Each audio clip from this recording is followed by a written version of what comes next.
Rolex has officially done it. They've hopped on the trend of integrated bracelet sports watches and made one of their own, and quite frankly, I don't really like it. Alright, before we get to my thoughts, let's talk about the facts here. Rolex has officially announced a brand new watch, the Rolex Land-Dweller. Get it? The Land-Dweller, kind of like the Sea Dweller, but on land?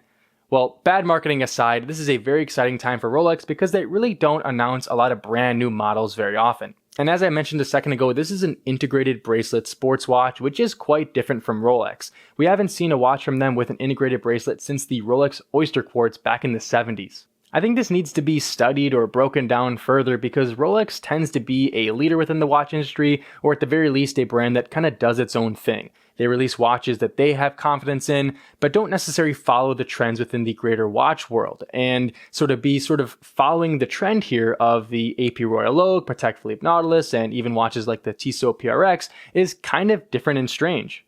Personally, I am very surprised by this release. I know I, along with many other watch fans out there, did a lot of Google searching and looking around for what Rolex might do for 2025. I even made a prediction video, and none of us, at least from what I could see, predicted an integrated bracelet watch. Now, technically speaking, Rolex does have some experience with an integrated bracelet sports watch, other than the Oysterquartz from the 70s, as I mentioned earlier, with the Tudor Royal, which is, looking at it, pretty similar to this new Land-Dweller. And whether we like to admit it or not, when Tudor does something, it is much different and a much bigger deal when Rolex does something. And so to be coming out with their own integrated bracelet sports watch is really surprising, even with the Tudor Royal's existence in the Tudor catalog. That all being said, I wanted to share my brief thoughts on this watch, and I certainly think it is an extremely weird one.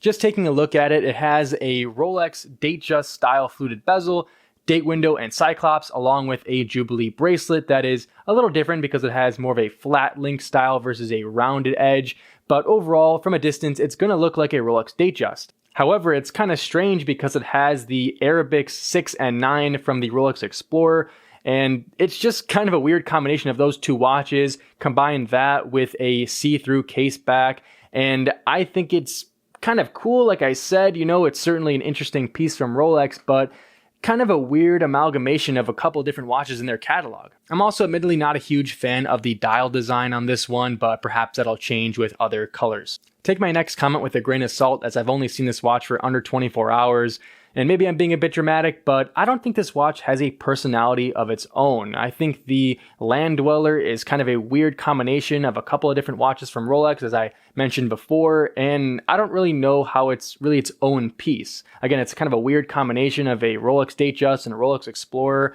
and I just don't really understand what it's supposed to do. I don't think anyone really asked for a watch like this within the Rolex catalog, and I'm not really sure what gap it's filling within the catalog as well. I mean, sure, again, it is an integrated bracelet watch, and they don't have one right now, but did anyone actually need one? As someone who daily wears my Rolex Explorer reference 124270, I don't even know if an integrated bracelet is even necessary. I know I personally have not and will not ever take off the bracelet off of my modern Rolex, and I'm sure many of you guys out there who have a modern Rolex will also never take the bracelet off. Simply put, they're just too high quality, and I think that they're some of the best in the industry, and they might as well be integrated at that point because, again, they're never coming off, at least in my book. I don't mean to be repetitive, but what I'm trying to say is I just don't even know if anyone really wanted this or needed this from Rolex. And I don't mean to be harsh about this new Land-Dweller, I just kind of am not a huge fan of it. But maybe you guys like it, and I would love to hear about your comments in the comment section down below. My thoughts aside, I think it's definitely really cool that Rolex is making a brand new watch, and it is very exciting for the watch industry.